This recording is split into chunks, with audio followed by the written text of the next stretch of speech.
अच्छा 98 में मेरे पास सिर्फ 50,000 रुपीज थे। ओके 2000 की जो पीक बूम थी, जब मेरा पीक वैल्यूएशन था, वो करीब 50 लाख रुपीस हुआ था।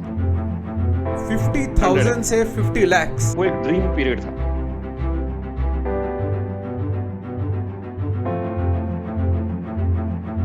तो मेरी जर्नी ऐसी थी कि 90 से जो ट्रेडिंग जिसे एक्चुअली कहा जाता है, वो मैंने 97 में शुरू की। उसके पहले तो मैं इन्वेस्टर था, शेयर डिलीवरी लेता था और डिलीवरी बेचता था। तो 97 में ऑनलाइन ट्रेडिंग काफी शुरू हो गई, और उसमें बेस्ट पार्ट ये था कि स्टॉप लॉस आप डाल सकते थे। फिजिकल ऑब्वियसली फिजिकल ट्रेडिंग में तो कोई स्टॉप लॉस डाल नहीं सकते थे, और उस समय वॉल्यूम भी बहुत बढ़ गई थी, तो आप आसानी से शेयर्स खरीदो, स्टॉप लॉस डालो, तो आपको पता होता था कि स्टॉप लॉस में शेयर कट जाएगा। तो उस तरह से करते थे। और जब 98 99 में जो बुल रन चला, उसमें बेस्ट पार्ट क्या था कि तब वीकली सेटलमेंट होता था। यानी एनएसए में जो सेटलमेंट होता था वेडनेसडे से लेकर ट्यूसडे तक, और बीएससी में होता था मंडे से फ्राइडे। अच्छा, आज जो T+2 बोलते हैं वो आप कह रहे हो, पहले वीकली सेटलमेंट नहीं था। नहीं नहीं नहीं नहीं नहीं, T+2 नहीं। आज जैसे इंट्राडे ट्रेड जो होता है, आप आज ओके सवेरे लेकर आज शाम में बेच दो तो सिर्फ डिफरेंस मिलेगा आपको। करेक्ट। तो उसी वैसे ही समय तब उस वन समय वीक कैसा था, मिलता था। अच्छा, 1 वीक मिलता था। आप तो वेडनेसडे बिना को शेयर मार्जिन लेकर हम चार ट्यूसडे पांच तक दिन बेचो। तक ट्रेड कर हाँ, सकते थे। मार्जिन वगैरह का तो सिस्टम ही नहीं था उस समय। अच्छा अगर ओके आपका ब्रोकर जान पहचान का है, अगर जान पहचान है तो थोड़ा बहुत मार्जिन पूछता था वो। अच्छा ऐसा ऑफिशियली कुछ मार्जिन जैसा कुछ भी नहीं था। ओके जैसे एक्सचेंज कोई लेवी करती है, ऐसा कुछ मार्जिन नहीं था। ओके तो हमको 1 वीक का टाइम मिलता था। तो इसमें बेस्ट पार्ट क्या होता था, हम क्या करते थे, वेडनेसडे को एनएससी में नया सेटलमेंट शुरू होता था, तो हम लोग ट्यूसडे को बीएससी पे वो शेयर खरीद लेते थे। ओके जो शेयर हमें कल बेचना है, बीटीएसटी करते थे, तो ट्यूसडे को खरीदते थे। और बीएससी में करीब 0.25 या 0.5% ऊंचा मिलता था शेयर। तो उस समय गिने चुने 15-20 शेयर थे आईटी के, जिनमें रैली आती थी। बहुत ही सिलेक्टेड थे, तो रैली बहुत बड़ी आती थी क्योंकि नंबर ऑफ शेयर बहुत कम थे। सिर्फ 15-20 कंपनी थी जिसमें रैली आती थी, बाकी ओल्ड इकोनॉमिक शेयर्स कुछ चलते ही नहीं थे। उसमें 1-2% का मूवमेंट आता था, जबकि आईटी शेयर्स में 10-10% का मूव आता था। तो कई बार ऐसा होता था कि मैंने ट्यूसडे को शेयर्स लिया, और वेडनेसडे को सवेरे 10% ऊपर खुला हो, सर्किट के आसपास 8-9-10% खुलता था, तो सर्किट के बाद बेच दिया। तो बिना किसी इन्वेस्टमेंट के 9-9 10-10% मिलते थे कई बार। अच्छा, सॉरी तो आपको इधर इंटरप्ट 99 कर रहा हूँ। 2000।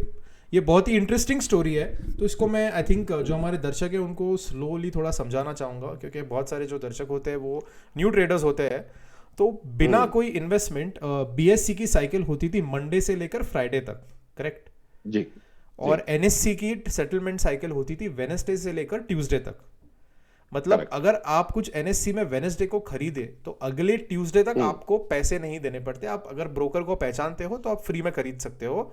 सिमिलरली बिल्कुल। बीएससी में मंडे को खरीदने वाले शेयर्स आपको फ्राइडे तक आप बेच सकते थे विदाउट एनी हाँ मार्जिन, करेक्ट? हाँ। हाँ, तो करेक्ट। आप ट्यूसडे को बीएससी में खरीदते थे। हाँ, तो ट्यूसडे को क्या होता था कि लास्ट डे हाँ ऑफ द सेटलमेंट को मार्केट यूजुअली थोड़ा वीक होते थे, बहुत से शेयर्स ओके थोड़े वीक हो जाते थे क्योंकि लास्ट डे ओके है, काटना है लोगों को, ओके ऐसा। ओके। तो और ट्यूसडे को वेडनेसडे को लास्ट डे काफी था बाइंग तो इंटरेस्ट होता था। सेलिंग ज्यादा होती थी, क्योंकि ऑफ कोर्स मार्जिन कमिट करनी पड़ती है अगले दिन। तो selling of course selling margin नहीं, प्रेशर ज्यादा डिलीवरी होती है। लेनी पड़ती थी। करेक्ट करेक्ट, या मार्जिन डिलीवरी डिलीवरी या लेनी मार्जिन पड़ती दोनों थी, में तो से एक चीज। बहुत से यस लोग काटते थे सब। Correct okay okay. तो जी। ट्यूसडे को गिरता था तो आप तब बाइंग कर लेते थे गिरने पे। हम्म हम्म। ओके। और वेनेसडे पे बहुत सारी बार आईटी कंपनी सीधा सर्किट पे 10% ऊपर। हाँ, अगर ओके। उस समय तो वो नासदाक वगैरह देखते थे, अगर नासदाक थोड़ा अच्छा। ऊपर है, 1-2% नासदाक बढ़ गया, तो यहाँ सीधे 9-9 10-10% ऊपर खुलते थे। ओके हम्म तो 10% अपर सर्किट आपको मिलता था विदाउट एनी मार्जिन कमिटमेंट। कई बार मिलता था, 2-3 बार तो ऐसा हुआ ओके कि सेलिंग प्रेशर था, और तो ट्यूसडे को सवेरे लोअर सर्किट के पास खुला, अच्छा 9% नीचे ऐसा खुल गया, मैंने 9% नीचे बाय कर लिया। हम्म तो उसी दिन वो बढ़ गया, उसी अच्छा दिन वो प्लस में आ गया, और अपर सर्किट के पास बंद हुआ, और अगले दिन वापस अपर सर्किट। अच्छा तो नीचे से 25-25% के रिटर्न मिले हुए कुछ बार। वाओ। तो इस फेज में आपका कैपिटल कितना मल्टीप्लाई हुआ? 10x 5x? बहुत तेज, बहुत ज्यादा मल्टीप्लाई हुआ। अच्छा 98 में मेरे पास सिर्फ 50,000 रुपीज थे। ओके। 50,000 तब के 98 में, टाइम भी मैं बोलूंगा अच्छा खासा कैपिटल है ऐसे देखे तो। हाँ नहीं उतना ज्यादा नहीं था, 50,000 अच्छा थे। हाँ और जब 2000 की जो पीक बूम थी, जब मेरा पीक वैल्यूएशन था, वो करीब 50 लाख रुपीस हुआ था। 50,000 100x, से 50 lakhs 100x। 50 लाख तक हुआ था, 100x हुआ था। तो फ्रेंड्स देखिए, आप जब सेटलमेंट साइकिल अलग थी, अनलिमिटेड लेवरेज मिलता था, 50,000 से 50 lakhs हुआ है। तो ये तो अभी उसके आज बाद के टाइम में तो उसके बाद अनबिलीवेबल में लगता है। जब अनबिलीवेबल लगता है। हाँ। उसके बाद में जब मार्केट गिरा तो 50 लाख के 25 लाख बहुत जल्दी 2 महीने में चले गए थे। ओ तो मार्केट हो। जितनी तेजी से बढ़ा था उससे भी ज्यादा तेजी से गिरा भी था मार्केट। और करेक्ट। वो मंदी में ये रीडिंग काम नहीं आई, क्योंकि क्या होता था कि अगर मार्केट बुलिश है तो बुल्स सारे खरीदेंगे वेडनेसडे को, लेकिन अगर मार्केट बेरिश है तो कोई खरीदने को आता नहीं था वेडनेसडे को। तो ओके। वेडनेसडे गैप अप खुलता नहीं था।